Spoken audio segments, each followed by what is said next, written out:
Well, welcome to the Clifton Worley Show. This week we have Schneider. What's up, man? Oh, not a lot of just sitting in traffic. That's my MO. Well, I think this week I'm doing things in opposite from you. I'm usually out in my van recording, and I have the house to myself. And so Nice. you're in the van, and I'm sitting in the AC this time. I actually didn't drive the van Oh, okay. because I wanted to treat myself, and so I rented a car to drive up to Kauerfest, and they upgraded me for free to pickup. So That's awesome. yeah, Yeah, I much like. better than Yeah. the van with no air conditioning and no Oh my stereo. goodness. Yeah, I like when I take really long road trips like that to be able to rent because I don't have to Yeah, worry. If there's a problem, it's not my problem. exactly. Well, tell us a little bit about how Kauerfest went. It well for me it went splendidly. I won 5 packs of strings, baseball cap, and 2 guitar pedals. So That's I awesome. did I did pretty good, man. That's But all. Yeah, that's like break even point from like the cost to go pretty much. yeah, I mean just about if you include gas and all that, maybe not, Yeah, but it's close enough. made it worth your It's while. better than coming home with nothing. Exactly. Exactly. But yeah, so it was good. It's always cool of Doug to open up his shop like that, and um, he provides all the beverages for the day, and the famous Squeeze In food truck was there. And he was partnered up with the School of Rock up there, local to him this year. So there was some kids playing music when I showed up, and they were playing, a lot of cover tunes and classic rock stuff for like the first hour or two. It was really cool. Yeah, I saw some live streams, and it looked like everything was kind of moved indoors this time. Yeah, food was still outside, but yeah, the music and stuff was outside. Yeah. Well, did he? What was new there? Did he have some cool offerings? Yeah, he had the two Thunder Chiefs, the Super Chief but bass versions. Those were super rad, and a double neck Super Chief. That was a 12 string on top and standard six underneath. That's awesome. Did he let people play it? Nope, not that one. That was for what's his name, Scott Holiday from Rival Sons. Yeah, yeah, One of the basses you can play though. Cool. yeah. Well, did pretty good turnout? Yeah, I'd say it wasn't quite as crowded as that year that you came up. Okay. Maybe a little less than that. Um, yeah, it was a good turnout. I feel like there was plenty of people that entered the raffle, and that's how Doug pays for providing all the drinks and everything is from the raffle money. And so I think he probably came out on top on that one a little bit at least. Yeah, I saw. So Jonathan Fellows was there, Okay. and all three of the Gear Slum guys were there hanging out, and Luke Mundy, Timbaland, the whole crew, the crew of people that we all know and talk about all the time.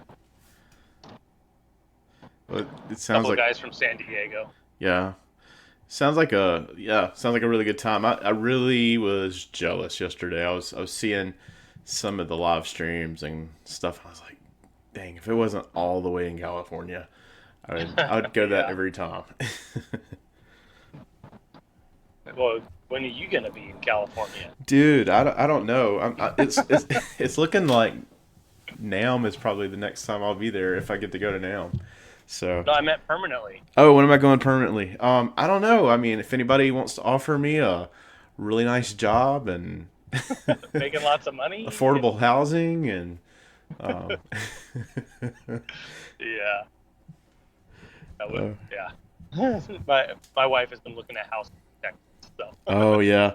Well, Texas is a little bit higher, I think, than Mississippi. Of course, Mississippi's yeah, probably like one of the cheapest places to live in the nation, I'm sure. yeah. And but Texas is somewhat more comparable. I think there's some pros and cons between there and where I'm at Oh yeah. as far as cost of living. So Okay. Weather's probably not too different, maybe. it depends. Like if you're uh, southeast Texas, Hmm. it's very similar to our weather. If of course you get out into West Texas, it's night and day different. That's more like out in the desert where Like you guys are. yeah, New Mexico type stuff. Yeah, yeah. So it's it. You know, you can probably any kind of weather you like, you could probably have in the state of Texas. Yeah. You can't have San Diego weather there. Probably not. Probably not. The only place like it. Yeah. Yeah. I was trying to think there's like some of the California places. There's Hmm. like nowhere else around here that's even close. Now, you can go to a beach that's just I mean it's much waves or whatever with not too far from here, but like you're not going to have that year-round warm weather like that. Because Yeah. even here in the South, we can sometimes get a cold winter. Yeah, you guys can get snow, right? Well, see, this year we did not get any snow, but the year before we got two snows. Hmm. So you just never know what's going to happen in the South. Yeah. But you have to kind of get up about probably about 5 or 6 hours north of here to really increase your odds of having a snow. Gotcha. So maybe Up like like Tennessee way. Tennessee, yeah. And well, I used to live in Jackson, which was about like halfway between here and uh, Tennessee, Hmm. and we would get like maybe one or two a year, like on a regular basis. Oh, okay. But it just increases the closer you get up to Tennessee, and but here on the coast, I don't know, but for whatever reason, we just don't get a lot of that. Hmm. Yeah. So this is our weather forecasting podcast. Yeah. Comparing California to the South. Yeah. Well, talking about you had a playlist that you had asked everybody to compile on your friends. Dude. And it has been the best. Has it? Yeah, like I was a little worried. Somebody made a joke that they were just gonna put "What's New Pussycat" like 400 times, and I promised that I would not look at the list until I started driving. Um, but it turned out really cool. There's a lot of fun songs. There's stuff I've never heard. There's stuff I have heard. Um, there's been a few that I'm like, man, I really wish I could skip this, but that was one of the rules I put on myself was that I wasn't going to skip. So, but yeah, it's been really cool actually. And there's every now and then one of the songs that comes up, I'm like, I think Flippin. That's what I was fixing to ask. I was very subliminal in what I picked because I was trying to send a message. Oh, really? Yeah, it's like come to the South. So like every song I picked was like had something Southern about it. Okay, those were probably the ones I thought were you. Tab Benoit. I figured you put Tab on there. Yeah, yeah. Yeah, we've talked about him before. But yeah, no, it's a cool playlist. Somebody put an album on there called like Zoltoid the Omniscient, and and I'm shuffling this, so I'm not. If somebody put an album on, I'm not hearing it in order. But Yeah. this Zoltoid the Omniscient, whatever it is, it's definitely like an epic, like progressive rock type of thing, and I can tell there's a story, but I'm hearing the story completely out of order and with like 13 different songs between each piece that I hear. So it's kind of funny. Yeah. It's like some space battle or something. I don't know. Yeah, you have to like go back and listen to that to its entirety. I would imagine outside of that. Yeah, yeah, So did it make you up? I mean, did you the playlist last you all the way up there? yeah. I haven't made it through it yet. I've been kind of bouncing back and forth between that and podcasts, Yeah, just because sometimes you got to feel like you're talking to somebody. yeah, no, But totally. yeah, the drive up, I left my house at like 9:30 on Friday night. Then I drove up about 3.5 hours, and then I slept in a truck stop for like 5 hours, and then drove the rest of the way when I woke up. Okay, well that's not terribly bad then. I was kind of worried about you because I knew that that was a really long haul, and I thought what you were probably going to do is like just drive all the way and be there early that morning or something. I considered that, but I was also very tired, Yeah, yeah, and I'm trying to be smarter with my life. I got kids and responsibilities and stuff. I can't be trying to like make long hauls and die on the road yeah, somewhere. yeah. No, I totally get that. I the longest road trip we did recently, well, and it wasn't even that recent. I guess almost 2 years ago. It would have been in October. Would make 2 years. We went to Washington D.C. Hmm. and we decided to make a little detour because my wife had a cousin that was living up there at the time in Pennsylvania, and we it was about 2 hours out of the way, and we drove from Mississippi to Pennsylvania, and we left on a Wednesday evening after church, so we left about 9 o'clock at night, Yeah, and I had every intention of driving like as absolutely far as I could, and maybe like that the next morning, like letting my wife take a turn driving while I kind of caught a few hours of sleep. yeah, And we got to, um, it was almost like we went through Alabama, we got almost to Tennessee, like the town before you hit the state line. hmm, And my wife is like, "Are you stopping?" And this is like 3 o'clock in the morning. And I was like, "No, you got to be kidding me." And so, anyways, I pull over, and it's hard to find a hotel. We ended up like going about 10 miles off the interstate to like a yeah, neighboring town that had a hotel, and it was crazy. Like you get out in a real rural area like that, and we were able to like get a hotel room for like $60, and it was like not like a sleazy yeah, place or anything. And so, anyways, after I did it, I was glad because I knew I was gonna feel it if I had drove to Pennsylvania all the way without any kind of yeah. stopping. Through the night, like if it was like just a normal day, you could probably make it, right? Yeah, But when you're trying to do it at night, you're supposed to be sleeping. yeah. It was like one of those things where I got up the next morning and we kind of got a late morning start Mhm. because good grief, we'd gotten out at 3 o'clock in the morning, um, and we stopped in Knoxville to see Jonathan Diaz and Mhm. have lunch with him.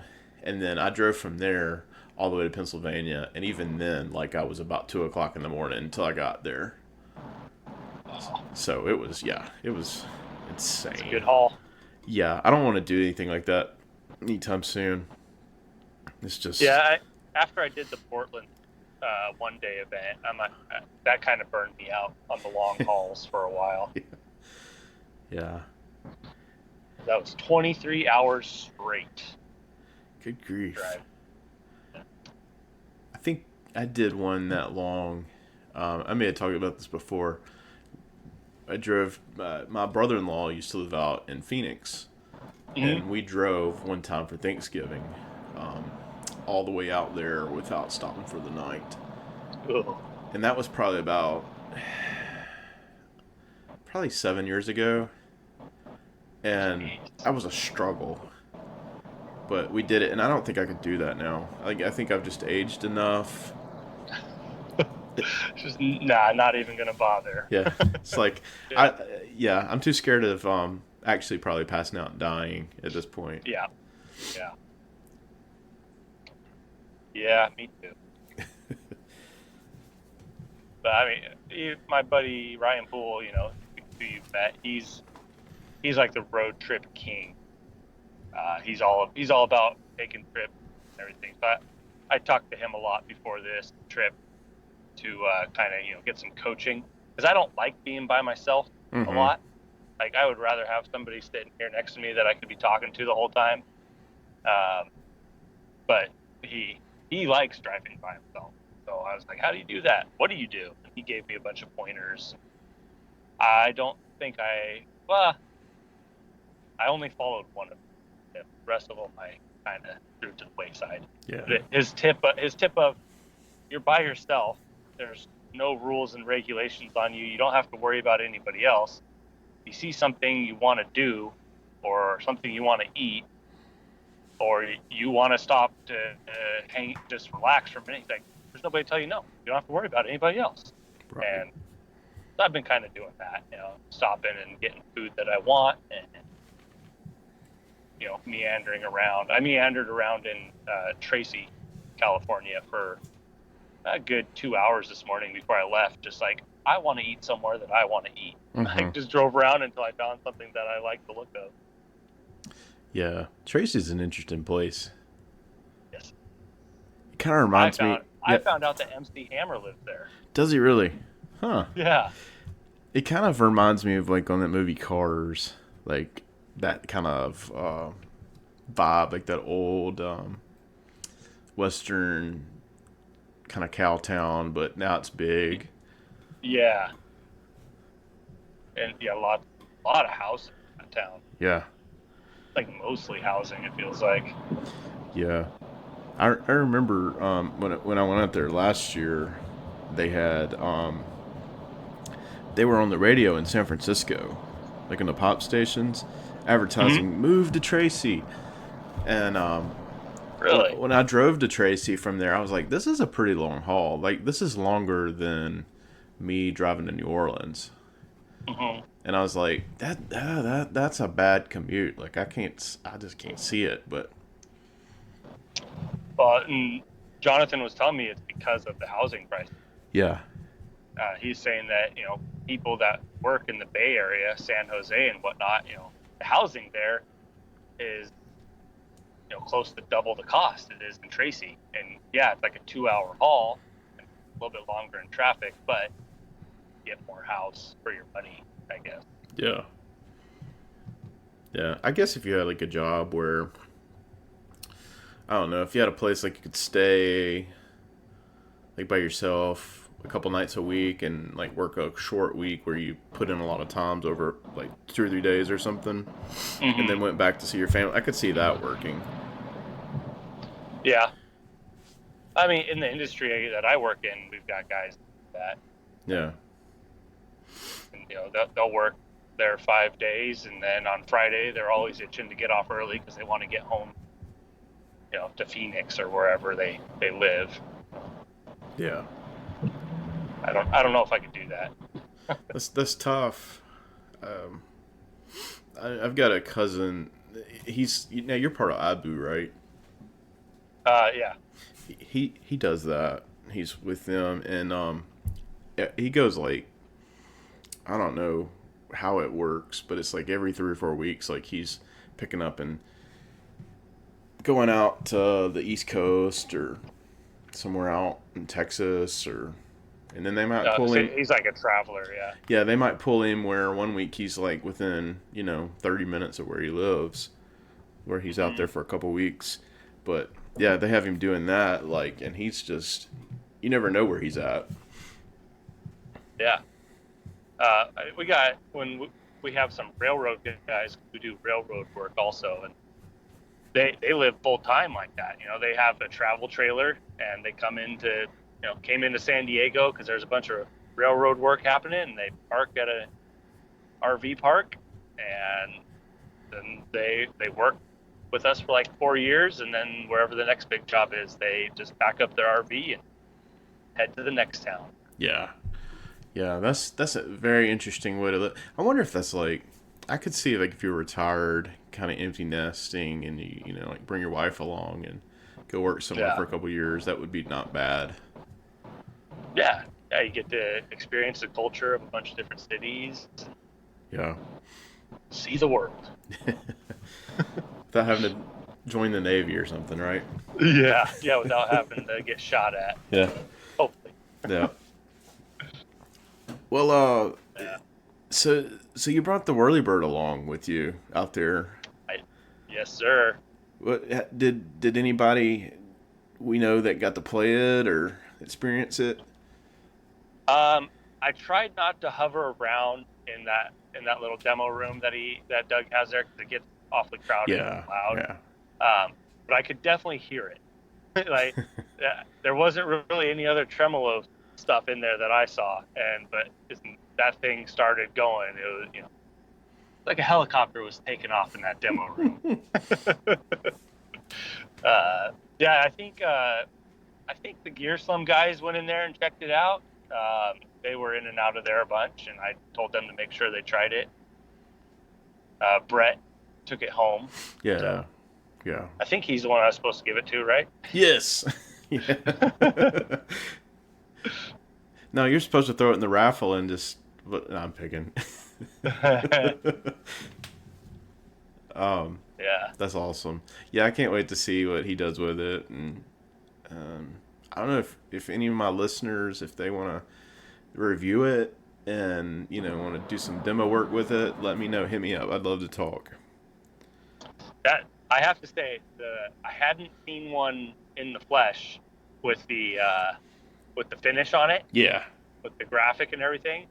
And when I picked that up this week, it looks good, man.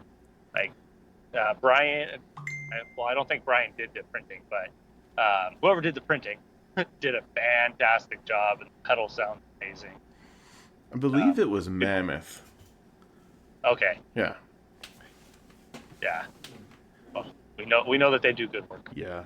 Yeah. It was. I've had that reaction a few times where people were like, "Yeah, they look cool," but when I got it, I was like, "Wow, you didn't see that, like how it could look like that." And they were really surprised. And I was like, "Yeah, it's like went for that sparkle finish, and I think it was worth it going for it because it really pops out." Yeah, because it's not like a standard sparkle either. It's kind of like a fleck type of thing. Yeah. Yeah, it's cool. Good. Yeah, we had a lot of fun. That was probably getting we had the basic artwork from Paul, but getting that like to fruition, like where it was in the I right heard it was a process. Yeah. Getting it to the right format that they needed at Mammoth, and I was like, I'm thinking to myself like, I know other people have done this and it hasn't been this hard. Like, but when I saw the end product, I was like, well, this looks, a lot more like pops than your average job. And so I was like, that was worth the hassle and the process of trying to get it right. Oh yeah, definitely. Yeah. Yeah, it's got a good look and feel to the graphic. It doesn't look like a sticker that was slapped on there or anything like that. Yeah, and that was what I was shooting for, and so we definitely got it right there, and so I was glad. It kind of took it took a few weeks to kind of work all those kinks out, and it was a learning process because I had never done anything like that before. I know you guys have, with the stack. Yeah. So, but it was it was interesting to timeline that out, like, and see, okay, this is what you need to do right now, and then when you finish that, like, you immediately have to work on another task, and then it was fortunately, and I'm not a pedal board builder, so I didn't have that aspect, but just like having to communicate back and forth with the different people that you needed to and make things happen on a timeline. It was kind of a to see the project management behind that was really interesting. Because it was just a lot of weeks went by before you got to the next thing, and I found that if you didn't communicate quickly, like you kind of this person that was doing this, like they're gonna be out for a few days and you can't talk to them. It's like that. Like you just have to really stay on top of things. Yeah. Yeah, when you're the point man on it, you gotta coordinate everybody. Yeah, I can see that. Yeah. But it eventually we got it out, and so I'm happy with it, and the collaboration with Brian, and so I just it's been really fun. This morning I had a video sent to me. Michael Newman was playing it in his church, Yeah. and like you could hear it like in the mix, like really good going on. I Nice. was like, that's exactly like why it's worthwhile, because you can hear other people in different contexts doing it. It's like Hmm. it's beyond what you do every day, and so Right. that was really fun seeing that. I had a moment yesterday because I won Pelican Noiseworks 50/50, Oh yeah. and if somebody was talking to me, Luke or somebody was talking to me about it, and this guy walking by, he's like, "Oh, Pelican Noiseworks, he's like, you guys know about the half horse?" And like we started talking about the half horse. He was talking about how he doesn't like buzz, but that one he's just in love with it. He loves all that it can do, and I'm like, man, Did that's you rad. And did I, you tell I him you talked to him. had a little bit of the hand in that? I did. I told him. I was like, man, thank you so much. Like, you made my day. I'm like, I did not very much, but I was a part of the creation of that pedal, and it's cool to hear people using it out there and how much they love it. Yeah, yeah. That's about as much as you can ask for from us guys who aren't actual like builders. Right. Us auxiliary players. Yeah, exactly, uh, exactly. but one funny thing, and I'll probably tell this on Flippers later too, because I found it humorous. And I don't know the guy. If he's a listener to your show or my show, I apologize. I'm a poke fun a little bit. But I did walk into the demo room at one point, and this guy was using my pedal board, and I had to have the wells on there, Uh huh. the delay from like my pedals, Uh huh. and he kept hitting it with his foot and going, "It's not turning on." And the guy he was there with, he's like, "I can't get it to turn on. I don't know what the deal is." And I looked over there, and he was stepping on a tap tempo switch over and over again. Like, I can't get it to come on. It just won't come on. And I told him, like, just step on the one right next to it. Yeah. And he stepped on it. He's like, "Oh, cool. What's that other one?" And I told him it's tap. So, Gee but whiz. yeah. Yeah. Well, you just never. It's like you take things for granted. Like I remember when I shut the pedal out, and Mm-hmm. one of the first people who got it was like, "Hey, can you go over the control set with me, because this is really confusing." And I That thought, was probably me, wasn't it? no, it wasn't you. And I was Okay. just like, yeah, that's a really good point. Like, I just you take those things for granted. Like when you're doing it and like it inside and out. It's Yeah. like you take it for granted that other people are just going to be able to know exactly what you were shooting for. Right. Especially even if your knobs are labeled, but if you give them clever names. Mm-hmm. Yeah, and it confuses it, but Yeah. Like we experienced that with the stack, and you guys did that with the Whirlybird, and it's like, well, yeah, I guess not everybody understands what thrust means, and then you hear what it means, and you're like, that makes. yeah, yeah, yeah. Which I didn't know. Like that whole like on the Whirlybird, the I didn't know that the gain stage was like a range master at first, and I was like, because I never played anything like that, and it's just a different flavor, Yeah. and I think that was really cool. Like he picked something that people know about, but maybe not be something that everybody has tried. Yeah. Yeah. And I like the fact that you guys are trying to remember how the story went, but the decision to go with the K style tremolo, Mm-hmm. what I thought was really cool, because I heard somebody else in an interview a couple months ago or whatever say that K tremolo was their favorite, And so I've been trying to like hunt one down, and then you know, you guys put it in this one, so it's perfect. Yeah. Yeah, that was something that Brian, like, I think it was when I stopped by and saw him in the Bay Area when I was Hmm. out for one day last year, and he was telling me about. Eventually, I had told him, "Hey, I want to go to some music stores out here. I've got some time to kill, about half a day." He was like, "Well, go here. They have this really cool pedal, this K tremolo," and I chewed on that a little bit. I didn't end up going. I went a little bit different direction, and I kind of chewed on that, and I was like thinking, if I was to do a pedal, I want it to be a tremolo. And I got to thinking, that sounds like something I'd want to do. And so it's just kind of crazy how things, like, I'm sure you've experienced the same thing, but like you go to these things like Kauerfest or One Yeah, Days, and it's like so much more happens beyond like just the reason you're there. yeah, and I've done enough of these or gone to enough of this stuff now that yes, I was looking forward to going and looking at Doug's guitars Uh and huh. maybe getting my hands on them. But I was looking forward to all the other things that were going to happen, Yeah. like the connections and um, a guy that I've had phone conversations with before, Distortion Brothers. Okay. He's a guitar. He's like a guitar shop out of the Bay Area. I've talked to him before.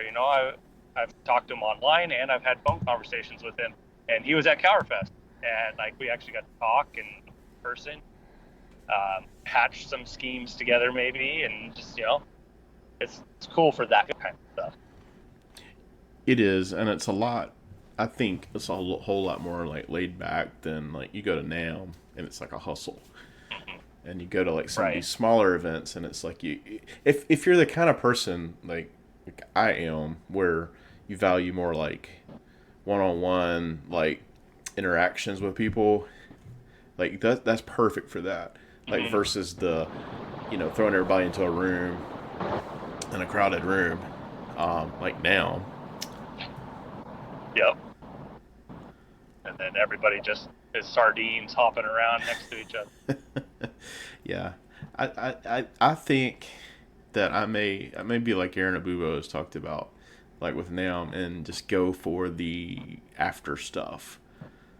Hmm. Not care so much about what's on the floor. Maybe hit the floor once or something, because the floor is just a crazy madhouse.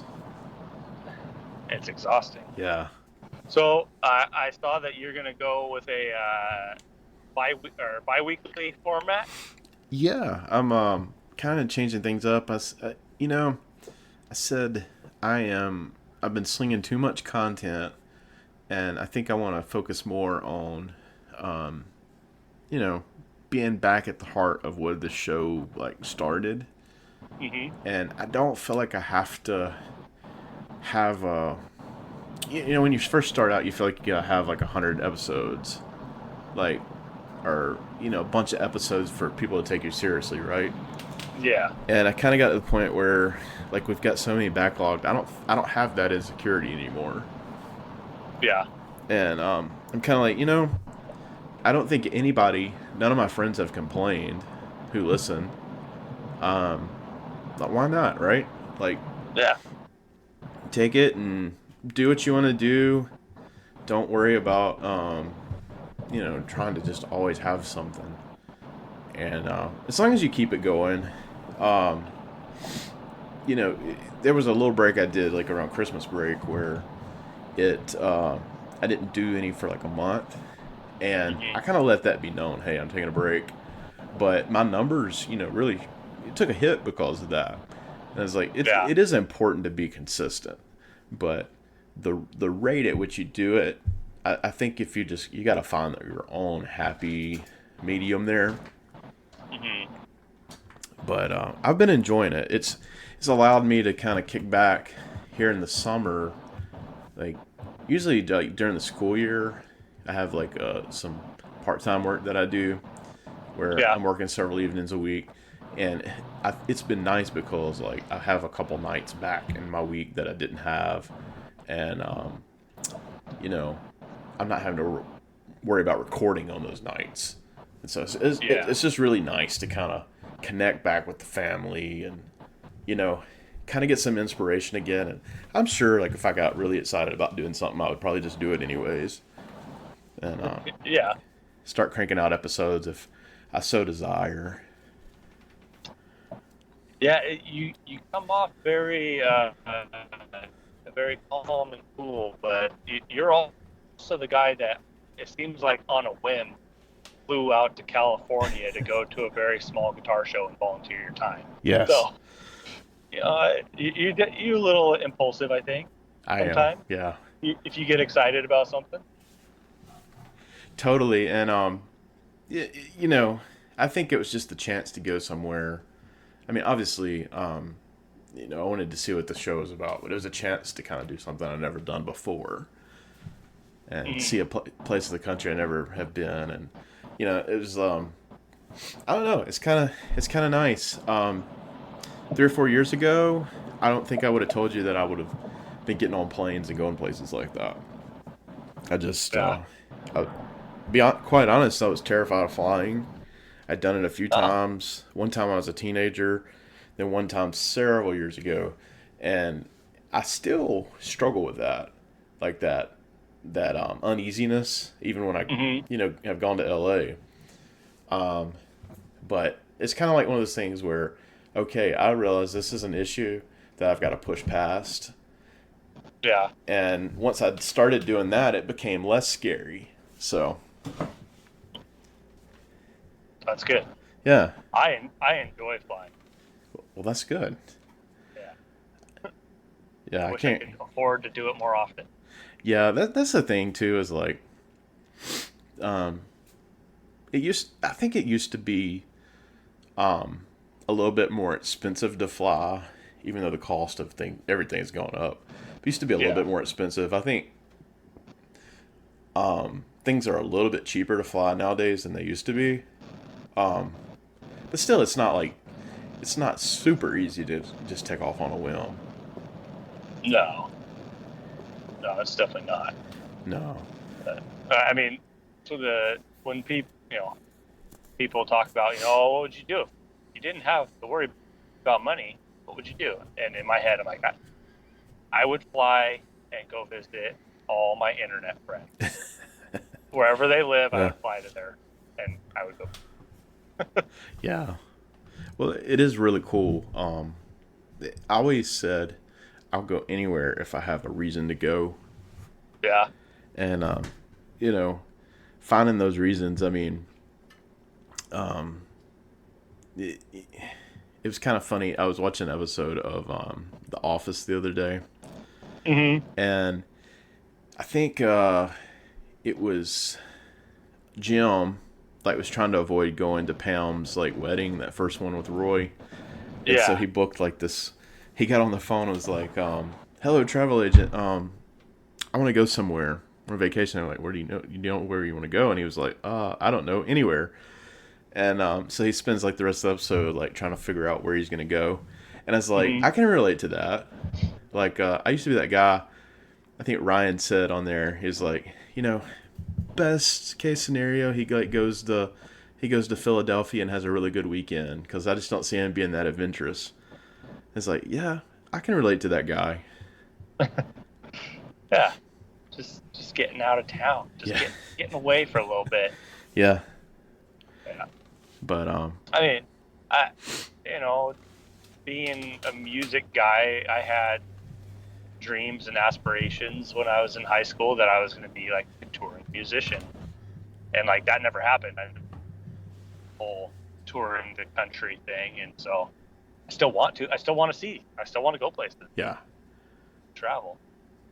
yeah, I can relate to that on a pretty big level. I mean, I feel that because I had this a lot of the same aspirations and dreams. You know, played in bands and stuff until I was probably almost done with college, and then I'm looking at like, I'd been, you know, dating my wife for a while through college, and knew we were gonna get married, and um, you know, it was like faced with the fact that you're going to be working this job that's not going to allow you to do that. And, for several years, like, we really buckled down and I was trying to work. You kind of put those dreams to bed, right? And I think a lot of people, you kind of hit that point. But I was like, Yeah. it doesn't have to be playing music. Like, I mean, yeah, I enjoy playing music, but that doesn't have to be the only reason I'd ever go to those places. Right. And Yeah. podcasting has been a great way to do that. Yeah, apparently. Yeah. So. Yeah, I dig. I get it. What are you doing musically these days? What am I doing? Dude, I'm lucky if I can find a moment like on a Saturday, like I did the other day, where I had a little gap of about 30 minutes, where I was able to plug up all my pedals and play my guitar. I try to live stream whenever I do that because, I've got these pedals that I'm trying to, that are on the Whirlybirds on the market, and I'm trying to, kind of promote that. But it's like at the same time, like, you don't have the time to play. And so every bit of time when I play, I'm trying to, find a way I can help use that to promote it as well. But as far as creativeness, I really got to get back to, I think, creating some music. I just haven't found the space to do that beyond, like, playing in church every week and, playing guitar, kind of demoing some of this stuff out. But I've told myself several times, if I can get my rig right and kind of get the dead space off and make sure everything's working right, I need to get back to playing. And maybe if I get to that point, like, I don't know, I'd like to write some more again. I haven't done that in several years. And trying to write. I think the most creative I've been able to get recently is when I did the new podcast jingle for the show. And I was going to ask if you wrote that. Yeah, I did. And that was kind of a crazy... I knew I needed something. And so I got to thinking, kind of riffing on the guitar. And I kind of borrowed that lick from... That's rock and roll, baby. Yeah. I borrowed that lick from Bloody Mary Morning, which you wouldn't think that was what it was from, Willie Nelson. But he does I'm not familiar with that one. At the beginning of that song, there's a dong dong dong dong dong dong dong dong, and it's not really country. But when I got to recording it, I was trying to do it on acoustic. I was like, this is not working. And so, like, I got some amp models on, and believe it or not, like, I used a Marshall stack model. And I was like, oh, this sounds glorious. And so I'm using that, I'm playing it, and I decided to go, I was like, I don't have time to record drums, and I'm not a great drummer. And so I found a loop, and I got the tempo. It was really fast, and I got the tempo, and I slowed it down. Yeah. And then I got to, like, lock in with that groove. And so I recorded my first scratch track. And then I took that same amp model and I just, like, went to town doing, like, as many overdubs as I possibly could. And I just mixed it all together. And, I got, like, slide out for one. And then I put bass on it and bam. So about 2 hours later, I had an intro song. And nice. I was really happy, like, how intuitive even GarageBand was to crank something out like that. Yeah. So, I like the organ. And that's hilarious because I literally used, like how on a DAW you'll have, like, the little keyboard thing. You can use, like, the keys on your computer to trigger those. Yeah. That's exactly what I did. Like, I played the chords and everything, like, on the computer keyboard. Nice. Well, it sounds good. I feel like not enough people use organ in things these days. I really enjoy when it's done tastefully. Yeah, it fills a lot of space, in my opinion. Hey, I'm And gonna give you a heads up. I'm driving by the Marine base, and so I don't know if I'll lose reception. So okay, well if that happens, I'll get back to you. if we do, yeah, we'll just call it a day. Um, but they say that is that the Marine base that they say really keeps like LA from growing into San Diego. Yep. Yes, it is. It's a nice Yeah, 'cause buffer. I don't know what it is, like a 10 or 20 mile stretch here where you're just driving along the coast and it's all base. So Yeah, just cool. It's cool because sometimes they'll be running drills out there, and so you'll see tanks and helicopters like pulling maneuvers on the cliffs and stuff. So it's kind of cool. yeah. As many times as I've been out there, I dread to say I've not been past Orange County down that Yeah, way, and I just need a reason, I guess, to go. But I haven't been to San I'll Diego yet. I'll make you dinner. That sounds like a good plan. Yeah. No, I've thought about doing that or either like road tripping out there with the family at some point. I don't think I can do it this year, but Yeah, kind of letting them Paul was see some talking of that. about that too. Has he? Yeah. Yeah, if you guys can caravan. That'd be awesome. Of course, it'd be a long way for him to make it to Mississippi to do that. We'd have to Yeah, find somewhere to meet up, like out in the west. Yeah.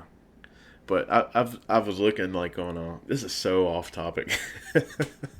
I I was on YouTube like looking at people who'd made van trips cross country and stuff, hmm and they it was insane some of the measures people go to like keep their costs down. yeah, There was this one, and they were bragging about how they'd only spent like $300 to drive from Florida to like San Francisco.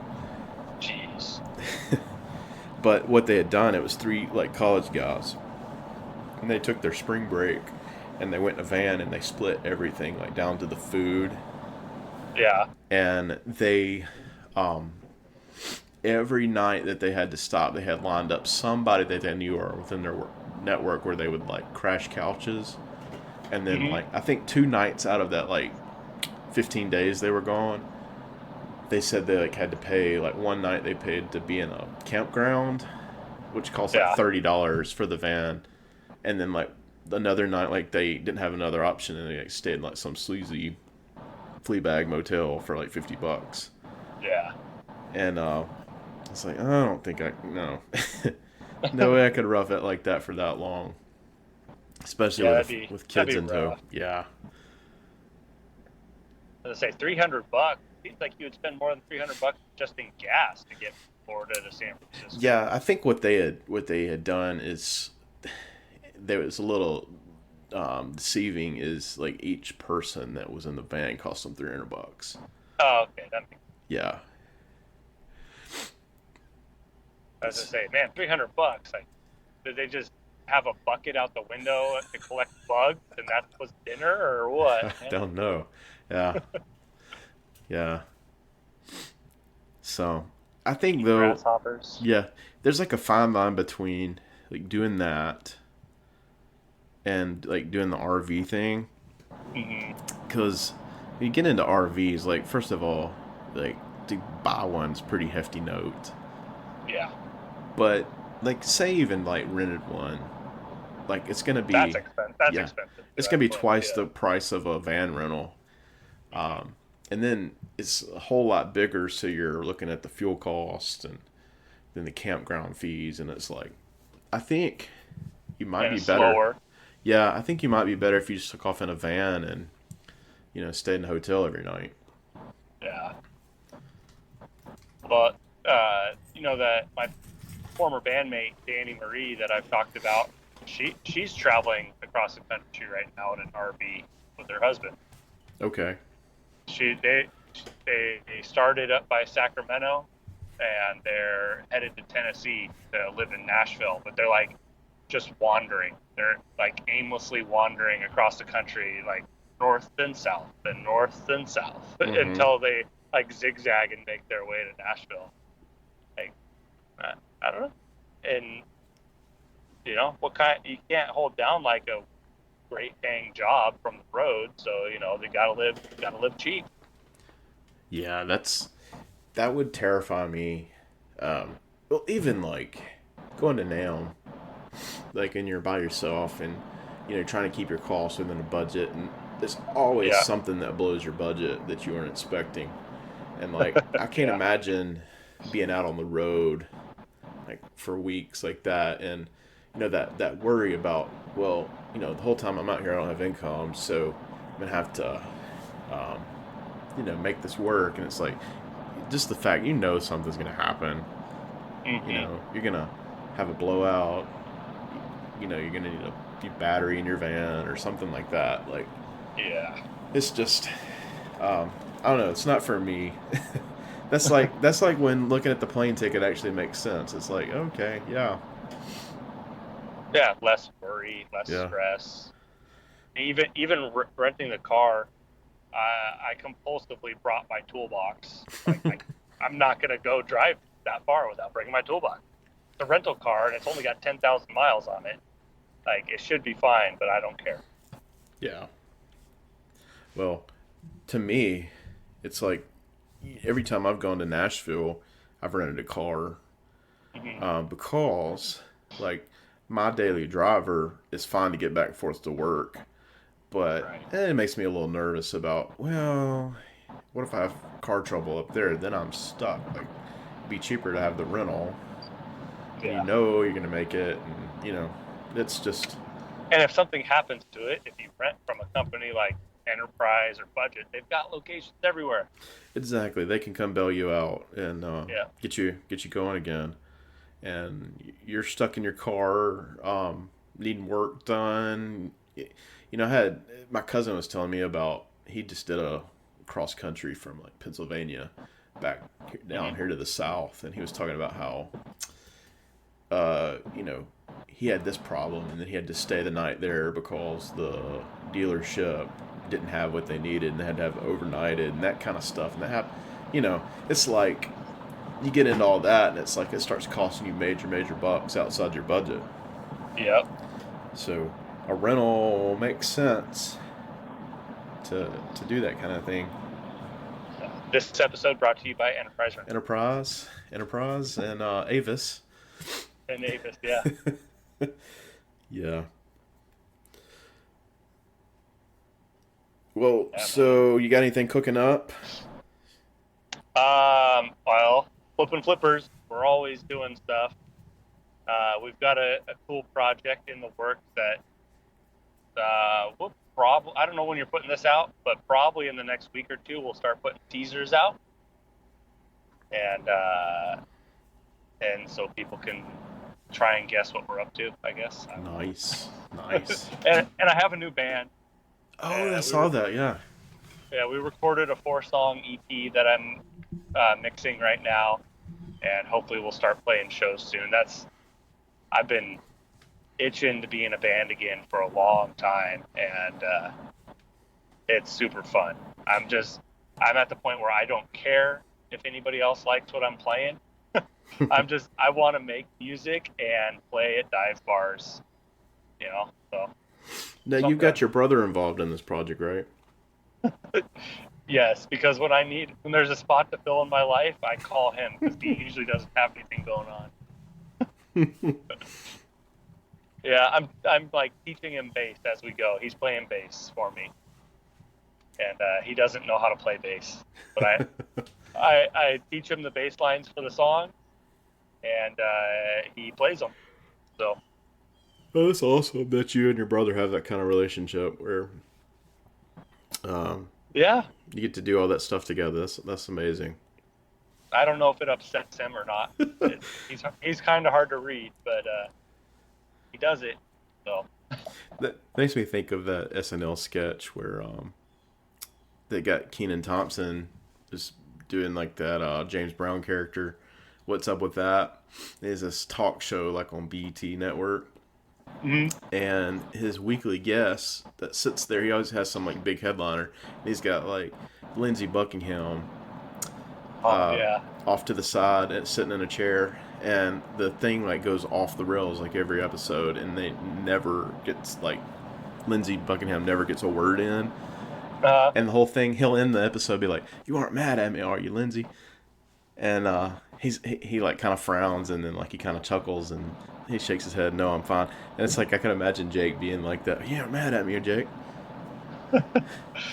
yeah, that's pretty accurate. His standard answer when I'm like, "So, you like this? You want to keep doing this? Would you rather I not bother you?" And he says, "That's fine.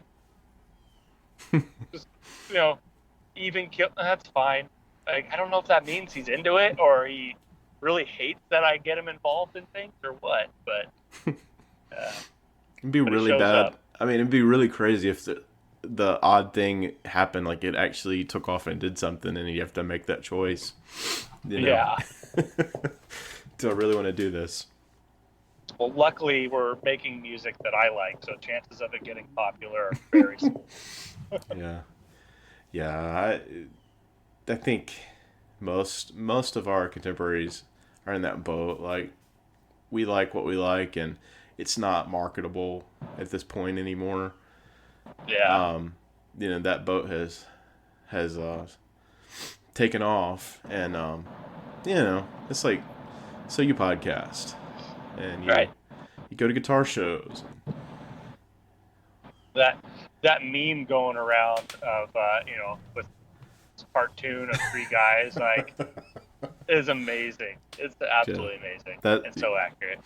I think I laughed the hardest at the guitar knobs one. Yeah. About Todd makes fun of Tony the entire time. Mhm. Yeah. Those are good dudes. Yeah, yeah, really good guys. Yeah. So on the gear side, what have you been eyeballing and gassing for these Oh days? dang. Well, I Let me have. let me tease you and make you want to spend money. What do you want to buy, Clifton? I think the most, and this is the most utilitarian thing I need right now. I need like an isolated power supply. Boring. So boring, but it's like it's gotten to the point where I've never had one. I've put it off, put it off, put it off, and like I had some issues with some pedals I got recently where I need it, and Yeah. it's like, yeah, this isn't a fun purchase at all. And I'd put out a feeler. It's like, does somebody want a whirly bird? I'll trade you for a power supply, because it kind of make it a little less painful for me. And Yeah. and I had a couple people kind of say they might be interested, but I haven't had it fall into place yet. So that offer still stands. If listeners, if you want a whirly bird and you've got a rad isolated power supply, I'm in desperate need for one. Are you in like the situation where it's just a couple pedals that need it, so you could and maybe you have room to just add something like the mini ISO brick to your setup? I've thought about that. I kind of going in some different directions right now. So I'm thinking like, so I've got a Keeley Caverns coming in, Mm-hmm.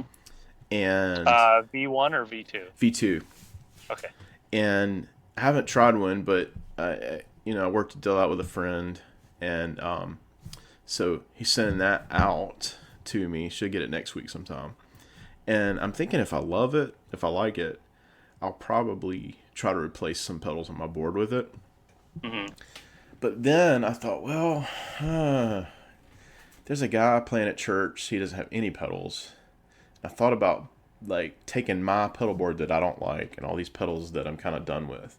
Like Mm-hmm. maybe like just say, hey, play this. It's mine, but use this. But Yeah, then get your feet wet. yeah, and then but at the same time, then like I still need a power supply for that board. So Yeah. my thought is to get a smaller condensed like four pedal board maybe with a nice pedal Mm-hmm. supply, and like kind of just condense down, and that's like mine. They keep it home, and anything else like you know I have way too many drives, and swapping No them such out all the thing. time. Yeah, it's like maybe kind of keep some on that other board, and then I have a better board, like just my favorite at the time. Yeah. So that's kind of what I'm thinking gear wise. I'm set. I got an amp that I love. The Princeton, Hmm. and it's small. I can lug that back and forth, and it's not too terribly killer. And you know, I had this bad like fetish with amps like a couple years ago, where like I kept getting like big amps. Yeah, and they're broken. Yeah, and it was just frustrating. And I'd sold. I had a 30-watt tube head that I had for a couple years. It's Living Tone. It was Hmm. like based on a matchless, like DC-30. Yeah, which is And based on a AC-30. Yeah. right, so An basically it was amp an based a. on an amp It's based on an amp. basically a Yeah. Vox clone, and a 212 Avatar cab. Well, Hmm. like I traded this Princeton for that. Well, I saw it go up on Marketplace this week, Oh, really? and he was selling it for like an insanely low. But I was like, you know what? It's like I cannot keep doing this to myself. Like I gotta stop. Like, You gotta break the crazy cycle. yeah, I gotta do what makes sense and stop getting amps that I can't play at home and can't really, take half of the back seat of my car up, and Yeah. be realistic. Start being realistic and conquering things on my gear journey that I need and not just want. Yeah. Stop playing around, Cliff. So Well, and that Living Tone, you had trouble selling it before, right? When you yeah, did sell it because it's a defunct company now, isn't it? yeah, and just guy, was known to build good amps, but had a horrible reputation for taking people's money, and Oh yeah, follow through. so yeah, I kind of wanted to get rid of that mojo out of my life. Yeah. So yeah, and guitar wise, um, the I've been mainly playing that Cower. There are other guitars that I want, but Hmm. trying to be content with what you have Yeah. and really dig into it. I had kind of done that with my telly for several years, where like, that was my main player, and really got into the nuances of that instrument. And I don't know, just Hmm. always been a guy where that I've always had like one is my main stay guitar, and I'm trying to make that Cower kind of like my main one. Hmm. And then it seems to be about every 5 years or so I'll kind of drift on to something else. So Yeah. it's already, it's like, it's one of those things where you're not going to get out of it what you put into it, No. Yeah. and might as well just keep it and play it. And I mean, it's a phenomenal playing guitar, and kind of just lean into it and kind of let that be my sound for now. You have an Arcturus, yeah, Yeah, have an Arcturus, which is with it. wide range. No PAFs. Yeah. Okay. So I really like that because it kind of, I think it helped me like bridge the gap between like a Les Paul style guitar and a Telly. Hmm. Like it's kind of somewhere in between where I can kind of almost do both.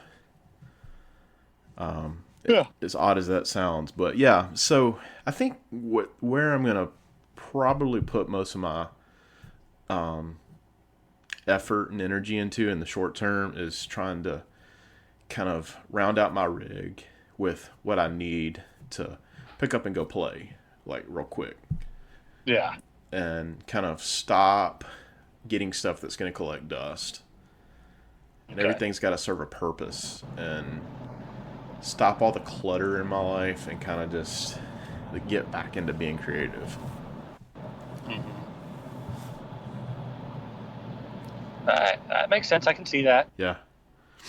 You What? get that when it comes to creative processes. Sometimes too many choices for tools, or colors or whatever, can stifle creativity rather than having like a set of boundaries to work within. I think so. I think so. I've always I was talking with my wife. I said I'm such a free spirit and spontaneous, but like Hmm. I tend to, if I don't have rules, I don't tend to get anything done. Yeah. And I need some parameters and some rules, I think, to have that follow through to get things done. See, when it with creativity, that's something that I struggle with, because in my head, I want to believe that true creativity is spontaneous and it just happens when it happens. You have to be ready to capture it. Mm. But I've noticed in my own life that if I have dedicated times for creative purposes, Mm-hmm. like I'm going to set aside these 2 hours, like it's more productive, like creativity, than if I just wait for something spontaneous to happen. Yeah, yeah. I think so too.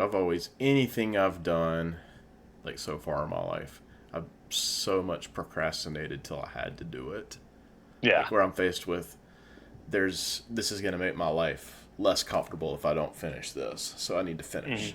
And I think that's the thing that creatives a lot of times fight with is too much rules. You feel stifled, but if you don't have rules, then you don't get anything done. Yeah. Yes. We're such a terrible breed. Yeah, yeah. I don't know. I think, have you done like the Enneagram or the Myers Briggs or any of that stuff when it comes to No, I've never done any of that. it? It reads your mail more than you would like, Yeah. and I think like I was thinking about this. Like I've kind of been leaning into that Myers Briggs thing. You know, I'm an INFP, um, which is you know, I think creatives a lot of times can fall into that Okay. if you're an introverted. But the one of the things I think that's been more helpful than anything is like when I was like just getting out of college and they would ask that dreadful question like in a job interview, "What's your weaknesses?" Hmm. Like I didn't know how to answer that, but like Okay. now, like knowing some of that and some life experience about my personality, like I can look at that and say, you know what, like this is my area of weakness, and this is my, you know, I don't like to compete with people. I like to be a team player, but like competition will like actually make me like turn around and like act negatively instead of like give me positive, you know, um, and things like that. So Hmm. it's been really interesting. I think when you don't like you get to that point where you go through your 20s and that part of your 30s where you don't like even realize what you are, Yeah. and like you get to that point where you realize, oh, that's why I hate this so bad, and this is why I struggle here, and like if I could tweak my life a little bit and like run after this, you know, Hmm. like I would be such more in my element. And so Yeah. I think that's kind of like where I've been in my head has been at in the last, like, especially this part of my 30s is like, okay, like I know what my weaknesses are and my strengths. How can I tweak this so that like I hit on all cylinders a little bit better, you know? Yeah. And live your best life, as they Living say. my best life now. Yep. Like Snoop Dogg. That's right. Yeah. Yeah. I don't know. Creativity is hard. It is. It's one of those things that I don't think if you're really a creative, sometimes it's a blessing or a curse, Hmm. and sometimes like I know creatives they wrestle with that because like you can't. It's hard to fit in the mold of the rest of the world, or even like Yeah. in the workplace, and because rules, like I said earlier, rules tend to burn you out, but like you still need that structure. Right. And so it's one of those things where if you like you realize, okay, this I am a creative, and I have to find a way to live life this way or Mhm. tweak it. Where okay, well, there's this task I don't like, but how could I use my creativity to make it better? Yeah. Yep. Yep. And I've, Doing the electrical work, I used to say all the time, like, I do this work that I don't enjoy because I have to. I have to make it so, and I'm good at this, so mhm, I'll do it, but I don't enjoy it. right. And it at some point, it took on a different life when I was able to like see like, oh, everything here is not like black and white set in stone on how I do this, so I can get creative with the way I complete a job, Mm-hmm. within the codes of the National Electrical Code. And, so there's my structure. It has to conform to this code, but I can get it as long as I get it done within that code. And, it made it more fun, it made me enjoy my job more. Yeah, I think that's where you have to. Every creative comes to that point. It was like, well, I can't be a rock star. I can't write a book. I mean, you can, but like realistically, like career choice wise, like Yeah, what can you do in your day to day life that makes the world around you better? it's Well, true. well, I think we're gonna get while the getting's good. Yeah, because I'm starting to get tired. I, I'm a I'm barn sour right now. I'm itching to get home and lay down. Yeah, yeah. We'll get some rest, and thanks for letting me kind of pick your brain about Kauerfest, and again, I was just insanely jealous I didn't get to go to this time, and I was trying to, you know, I really enjoyed the live streams and the pictures everybody posted because kind of made me feel like I was there. Yeah. So Yeah, well, we've been trying to make this catch up recording happen for a while. So I'm glad.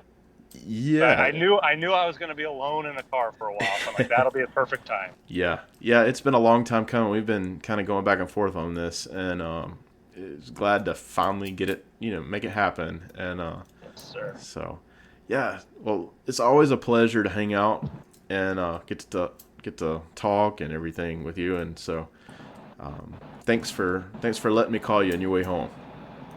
Thanks, Lipton. All right.